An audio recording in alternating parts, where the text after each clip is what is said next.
Oh, hi there, vinyl community. My name's Jason, coming to you from Hobart, Tasmania, southernmost capital city of Australia, a little island down here.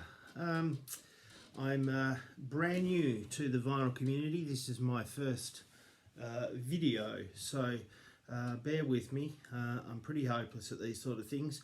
I've just recently found vinyl. I've been a big music collector since I was a young teenager, but at the CD realm, and have only just recently caught on to the vinyl boom. And I've just recently become a fan of jazz music after being a indie and rock and roll music fan primarily until recently. But just recently I found jazz music, and it's coincided with finding vinyl, and it's become a little bit of an obsession and just in the last 12 months. And just recently I've been on YouTube and I've been seeing this vinyl community, and I'm like, wow, this is just fantastic. There's so many people out there who have just got amazing collections, and I've learnt so much and really enjoy watching the videos. So I thought I'd make one, and just wanted to talk about vinyl and jazz, really. Like I said, I've never been a jazz fan, didn't even like it. But a few years ago, I thought, oh, look, I'm just not finding anything new. I was buying a bit of vinyl. It's basically just going back and buying my favourite CDs on vinyl, which was great. And I bought the Band and the Grateful Dead and Neil Young, and then more of your Brit sort of rock, like the Stone Roses, the Rolling Stones, Spiritualized. And then I bought all my favourite albums on vinyl, and that was great. But I thought, no, I'll get into new music. But I've sort of been left cold with new indie alternative music that's coming out in the last couple of years. So I thought, look, I don't really like jazz, but I'm going to give it a go. And a lot of people talk about John Coltrane, and I know people love him so much on a spiritual level. And I thought, look, I've got to give this guy a go. So I did, and I bought this firstly on CD, but this is my first jazz record of all time, and I'm sure it was plenty of people's. I'm not Robinson Crusoe on my own here in liking John Coltrane's Blue Train, but I bought it, and I put it on, and I can't tell you immediately that I loved it. But I persisted with it because I knew how many people love John Coltrane on a passionate level, and I wanted to find it. And I drive around for a living, so I drove around and I listened to Blue Train, and it clicked. After a while it clicked, and then I couldn't listen to anything else but Blue Train, and I found that I was listening to it 10 times a week, every single day. It was like a habitual thing, and just Blue Train, what an opener. And the whole album, it's just all killer. And so this is the record that has basically changed my musical life. Fell in love with it, and it started a great ride over the last 12 months of great jazz buying. Now this is just a reissue. Anything I'm going to show you, I've bought new. I live in Hobart, Tasmania. It's hard to get into the second hand. There's not a lot. I would love to be trying to dig out original pressings. I watch the videos and I'm so envious, but I'm happy just having the music, and I love having the album in my hand to look at and play. And I mean, everyone loves Blue Note. Their packaging is just so cool.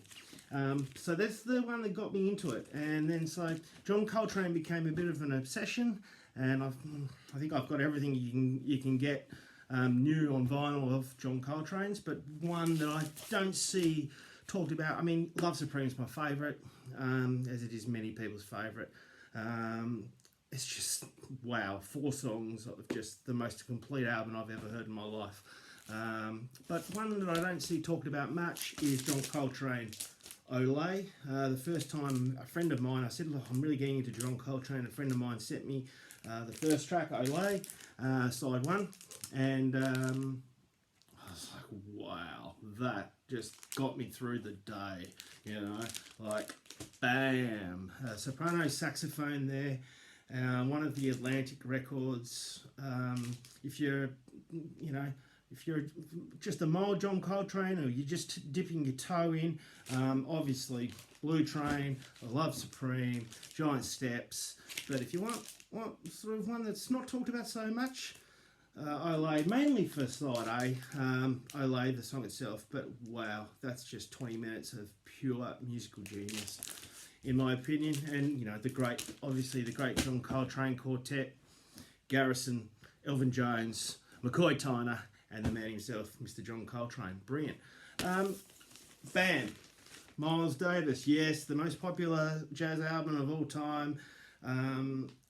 It is for a reason, guys. It's freaking amazing. I've got a lot of Miles Davis albums, and I love the Prestige albums, you know, Workin', Cookin', Relaxin', Steamin'. They're awesome with John Coltrane again. But and I've got the second quintet. I've got, you know, ESP, Mars Smiles, Nefertiti. Great albums, just amazing. I mean, Miles Davis picked the best. He got the best, and he is the best. And they're all awesome. And I know a lot of people, you know, say, oh, this is not his best album, but guys, it is. I mean, the lineup, and then just like the songs. Flamenco Sketches, guys, the last song, that is the most beautiful song ever performed that I've ever heard. I could listen to it all day, every day.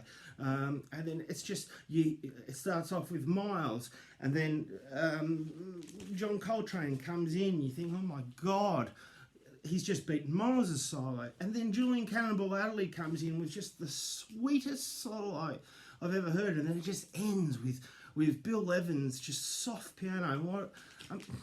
What a song on what an album. There's not a bad song on that album. That is a must-have for any music fan. And I don't care whether you're into jazz or not. Everyone should be into that. And so then I just want to talk about a couple other jazz records that sort of really got me pumped up and excited. And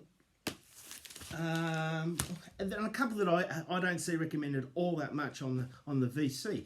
This one, bam, album from 2018, Bill Frisell. This guy just melts my heart. This is a solo guitar album, and I mean, I'm a guitarist. I come from a guitar rock and roll background, and this is sort of jazzy, but it's just beautiful.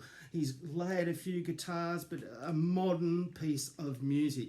And then I've subsequently gone back and listened to a lot of Bill's work, and he just gets in bands that are amazing. The album Rambler, and the song Rambler, oh my God, I could listen to that every day for the rest of my life and be a happy man if it was the only song I could listen to. So good.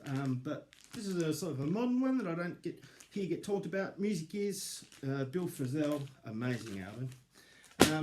Another one, Love Drummers, Elvin Jones, Art Blakey. I love these jazz drummers, but a modern drummer that's not getting, I mean, I think he's definitely accepted in the jazz world, but I just haven't seen it a lot in the VC recommendations.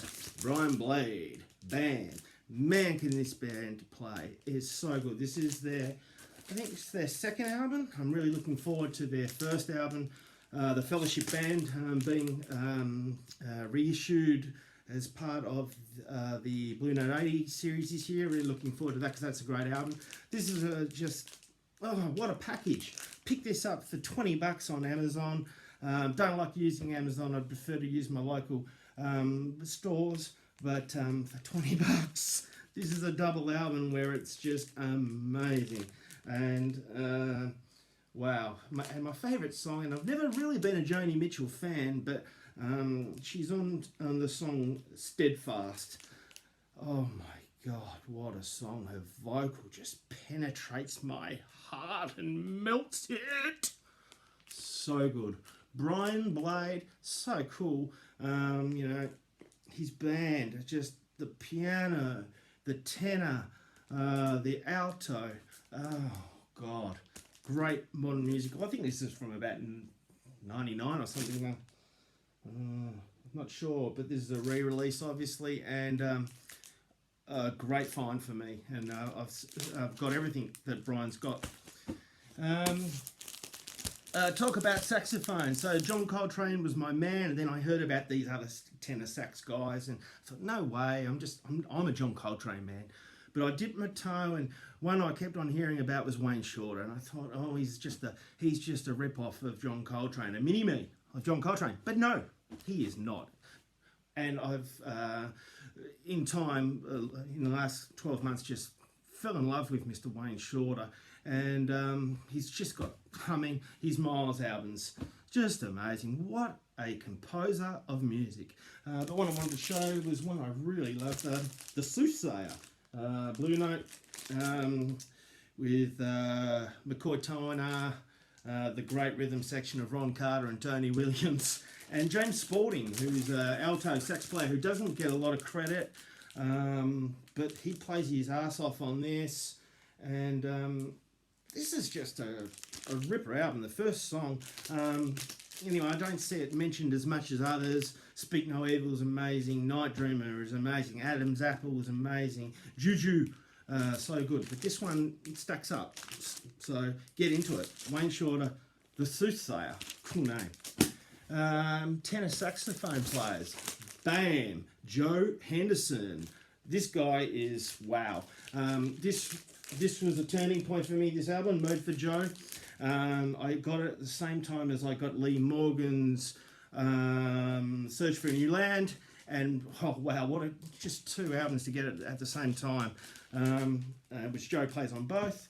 This is really great. They talk about modal jazz. This for me is just as good as it gets. It's dense and really well orchestrated, and just Joe Henderson.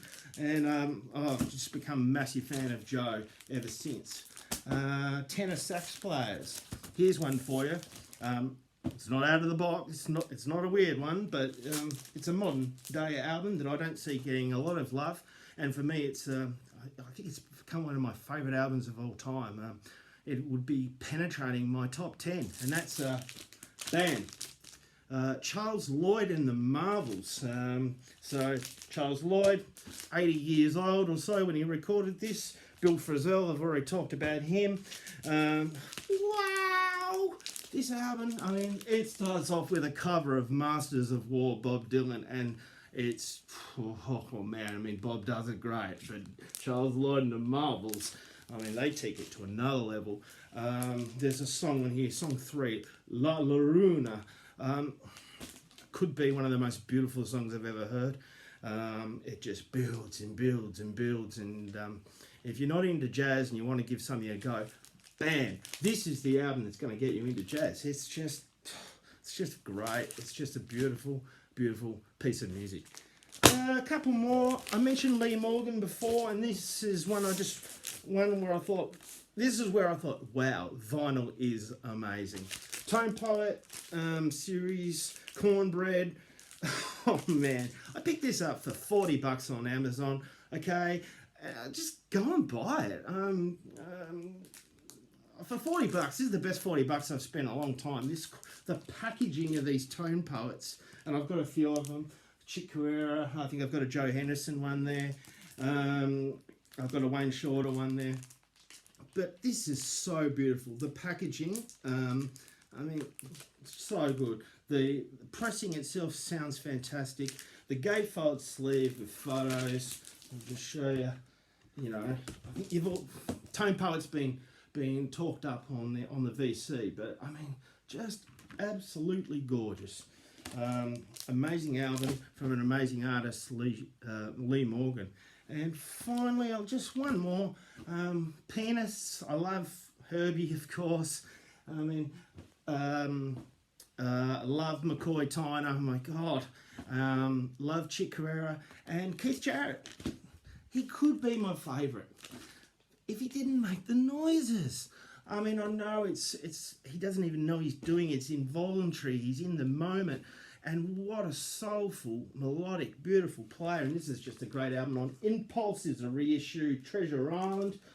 But I can't stand the noises. If it wasn't for the noises, he would be the greatest pianist that's ever lived, and a lot of people would say he is anyway. Still a highly recommended album.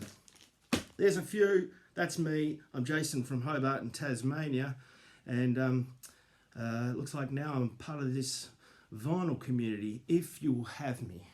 Thank you.